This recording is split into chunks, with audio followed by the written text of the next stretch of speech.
La semelle est une partie essentielle de toute structure, car c'est l'élément clé transférant la charge en toute sécurité de la superstructure au sol.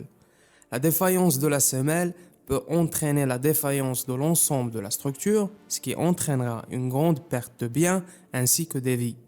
Cette défaillance de la semelle est causée par une contrainte de cisaillement et un moment sur la semelle supérieur à la capacité requise de cisaillement et de moment. Il est donc très important de concevoir la semelle très soigneusement avec des détails précis sur la capacité portante du sol, la zone couverte et savoir que la semelle peut être de différentes formes, carré, rectangulaire, trapézoïdale, etc. Différentes formes de semelles peuvent être requises selon la capacité portante du sol et la superficie de terrain dont nous disposons. Selon la position du poteau sur la semelle, elle peut être divisée en deux types de semelles, semelle excentrée et semelle centrée. Aujourd'hui, avant de définir la semelle excentrée et détailler les différences avec les semelles centrées, je vais d'abord expliquer ce que l'excentricité dans la génie civil et la construction et les conditions selon lesquelles nous devons fournir une semelle excentrée.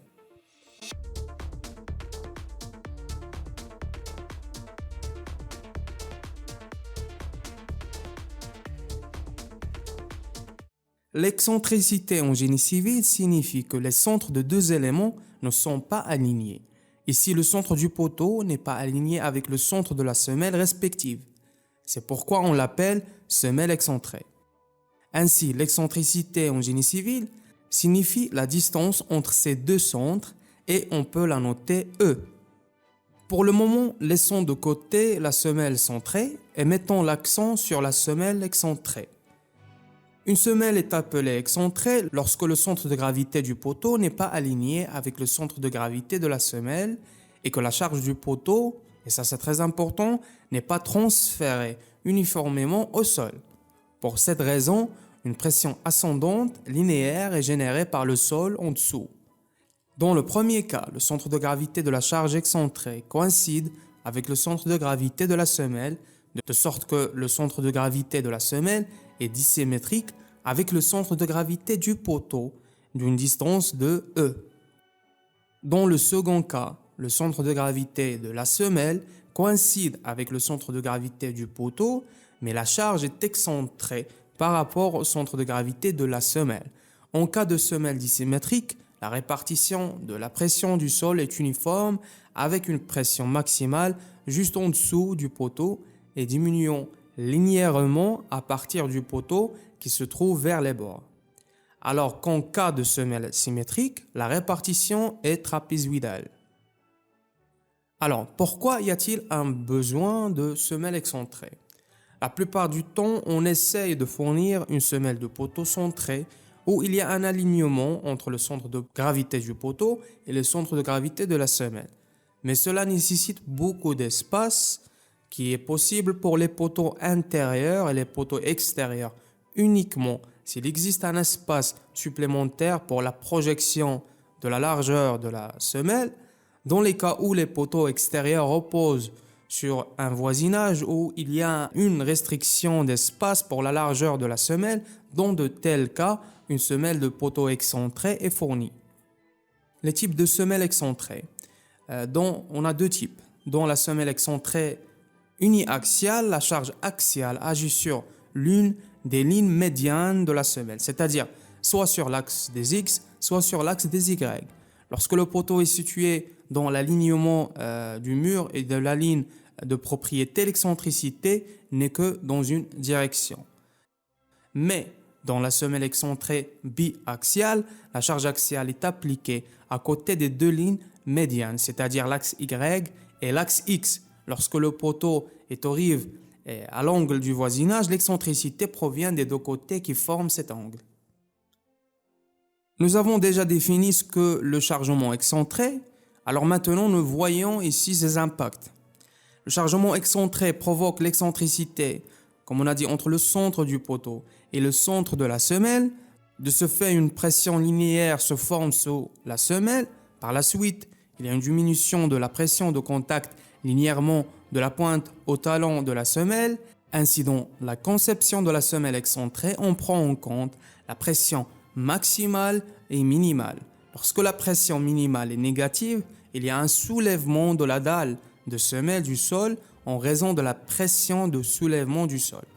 Afin de faire face à cela et d'assurer la stabilité contre la pression de soulèvement du sol, une semelle de poteau excentrée doit être connectée à une semelle centrée interne. Cela empêchera le soulèvement de la dalle de fondation du poteau excentré.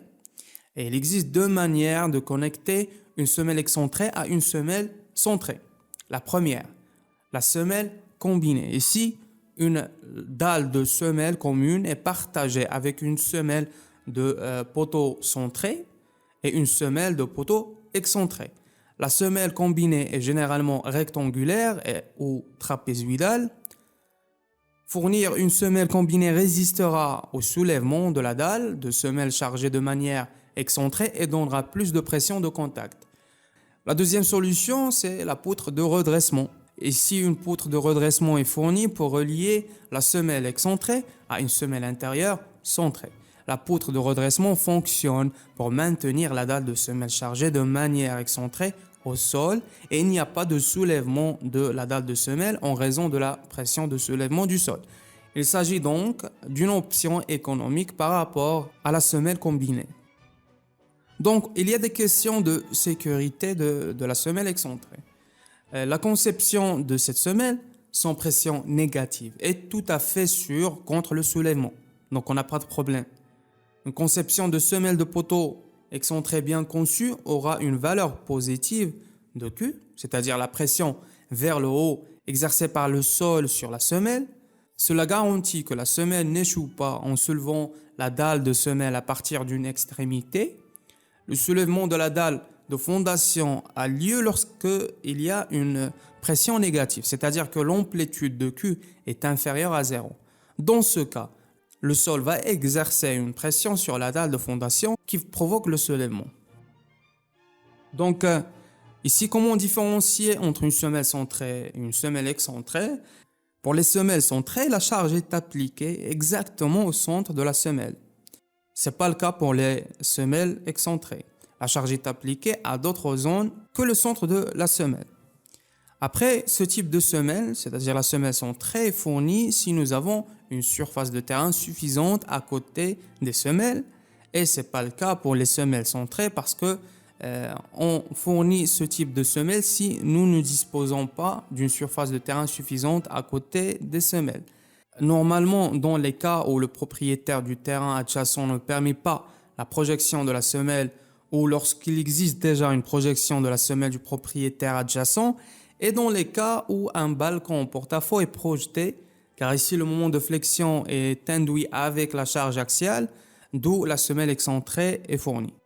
La conception prend peu de temps pour les semelles centrées et c'est un peu plus compliqué pour les semelles centrées car on a des charges excentrées uniaxiales et biaxiales qui doivent être prises en compte. Pour les semelles centrées, la répartition des contraintes à la base de la semelle est uniforme. Et pour les semelles excentrées, à la base, on a une répartition linéaire non uniforme. Et si vous obtenez une certaine valeur de mes vidéos, s'il vous plaît, abonnez-vous et pensez à devenir un membre dans notre petite communauté d'ingénierie. Ça va apporter un plus grand soutien à ma chaîne. Merci.